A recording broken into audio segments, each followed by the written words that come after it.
Assalamu alaikum warahmatullahi ta'ala wabarakatuh. Assalamu alaikum warahmatullahi ta'ala wabarakatuh.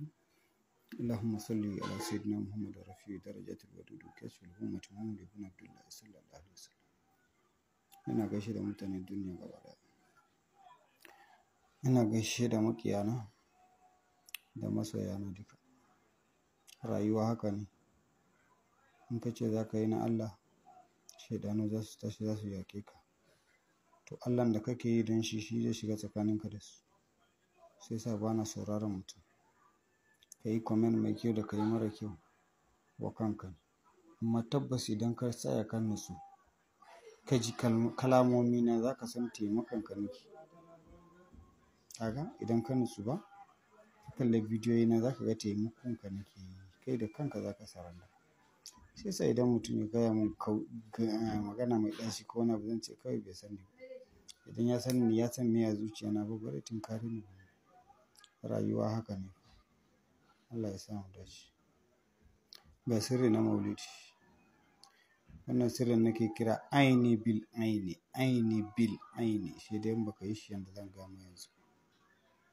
Mai gida idan na ce maka ban da sirrika, ban faɗa ma gaskiya ba.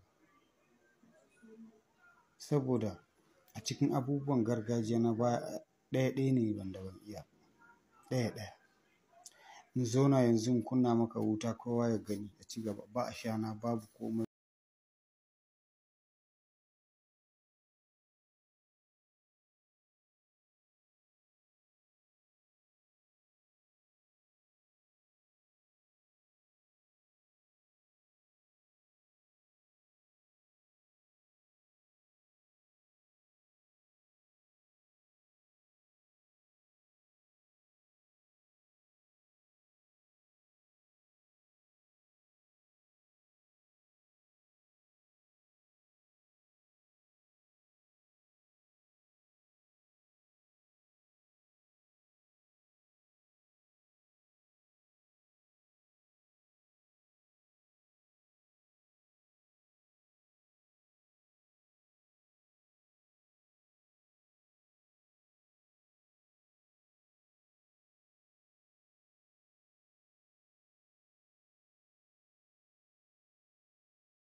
To sai ka wanke ruwan rubutun, ka juya a randan da ka saka ƙasa, ka rufe ka bari.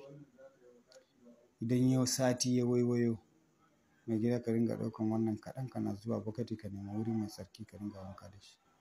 Billahi allazi illahu mai gida idan ka fara wannan kafin Allah ya kai mu maulidi na gaba sai ka fara cire zakka a cikin dukiyanka. Allah ne zai baka ba ni bane ba iri na bane. Allah ne zai bayar. Allah kuma yana da shi ba abin da zai yi da shi. Duk wanda ya samu kuɗi Allah ne ya baka.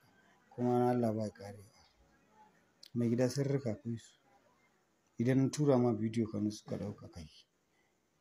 Tabbas wataran za ka haɗu da wanda in ka yi zai. Kwaikwayo da kake yi ba shine zai sa ka zama ni ba. Kwaikwayo da kake yi ba bare jawo ka zama ni iri na ba. In za ka kwaikwayo ni ka kwaikwayo ni akan gaskiya. Saboda in ka kwaikwayo ni akan ƙarya, ka yi shirme. Haka zalika ka ɓata malamai da yawa suna. Kai ko bincike baka iya ba a Hindi baka sani ba, darbin sunan mutum baka sani ba. Mutum bai da lafiya a duba menene yake damun shi, jijiyoyi na a'a kuma fata ne ko nama ne ko ƙwaƙwalwa ne ya samu matsala a'a. Ire-iren haka ko kuraje na cikin shi. Kai binciken ma baka iya ba. Ka je ka laftawa mai shi magunguna ka aika mishi. Ka ci amanar shi don wani magani ma yakan iya kashe mara lafiya. Ko kuma wanda yana cikin mugun hali a baka irin rubutun nan ka yi amfani da shi komai zai ƙara wargajewa ne. Sai mai shi ya tashi yana zagin malamai. Alhalin kuma ya haɗu da ɗan damfara. Ɗan damfara shine wanda baka yi karatu ba ka mai da kanka malami. Kai karya. Allah ya tsani makaryaci. Allah ya ce bari a ce mutum mu'allim ba. baka da bayanai 2000 a kanka. Bayanin da duk bayan da aka tambaye ka ya kasance yana kanka, ba sai ka buɗe takarda ka duba. Kawai in an baka, an tambaye ka da wannan ka fasara, in an tambaye ka da wannan ka gaya, in an tambaye ka da wannan ka gaya har 2000 duk ya kasance yana kanka. Wannan za a iya irin ka mu'allimi, malam kenan. Amma baka yi ko hizib da ba na kiran ka malami kana ta doro kana ta burga, shirme ne mai gida, lokaci ya ƙure. Karya nan duk lokacinsa ya wuce. Ka yi amfani da gaskiya. In ka yi amfani da gaskiya, Allah ba zai barka ba, zai taimake ka. Amma in yanayinka ƙarya ne, ramin ƙarya fa ƙwararre ne mai gida, kuma daren daɗewa Allah zai watsar. Kamar yadda ya watsar da Azazilu Iblis. Kai ma lamarinka haka ne. Allah ya sa mu dace. Ka ga wannan hatimin da yake haka? Idan ka ɗauke shi sau ɗaya tak kana neman abu a gun mutum, ko kuma a buga mutum aiki, ka buga aiki ya ƙi ci ya ƙi cinyewa, don Allah ka zana wannan cikin allon ƙarfe. Wanda ake so a yi mishi kiranne, ko wanda ake so a mallake shi, a sa sunan shi a cikin nan kawai, sai ka ɗaura allon akan wuta. Ba sai ka zauna kana wurri ko kana fifita ba, ka bar wuri. Ƙarfen ya yi zafi, ko a ina yake sai ya nemi wanda yake nema sa. Tik ko tak wannan. Wannan akan buga a zobe, a saman zobe. Zobe na hannu. Hatimin nan ana buga a zobe na hannu. Mai gida idan ka saka wannan la haula ne fa. Me yasa na ce maka haka? Da yardan Ubangiji duk abin da ka ɗauke kai, Allah zai baka mustajab. Sirrin nan babba ne, hatimin nan musallasu ne, babba ne. Ni da nake ma magana yanzu ba wai don ka bani kuɗi ko don ka yi min flowers ba, no. Har Allah ya sa ka yi min godiya ma, na baka ni don Ubangiji. Na yi wa Allah alƙawari ne. Ƙananan malamai kun ji ba ku ɗauka ku ta yi. Haka rayuwar take. Ni na tsane makareci ne. Mutum duk abin da kake yi ka yi tsakaninka da Allah. Allah zai taimake ka. Gaskiya baya taɓa faɗuwa.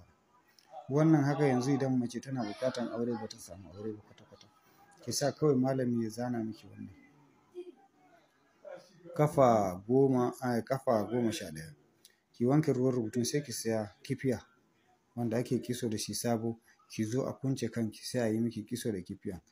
Kifiyan ne idan an gama miki kitso, kifiyan ne za ki saka cikin ruwan rubutun wannan. Ka roki Allah, Allah ya baki miji na gari. Kafin kanki nan ya tsufa ki tsefe, sai ki jefa kifiyan a ciki, ki daura a kan wuta, ki bari ta fasa ya kone ya ƙare. Wannan kifiyan za ki tona rami ki binne. Billahi allazi hajiya kanki ba za ki kunce shi ba. Ba za ki taɓa yin wani kitso ba. Kitson da za ki zo ki na gaba na amarci ne. Billahi na yi wa mutane fa adadi. In har ka yi kitso da wannan kifiyan ka binne, kafin kanki ya tsufa a zo a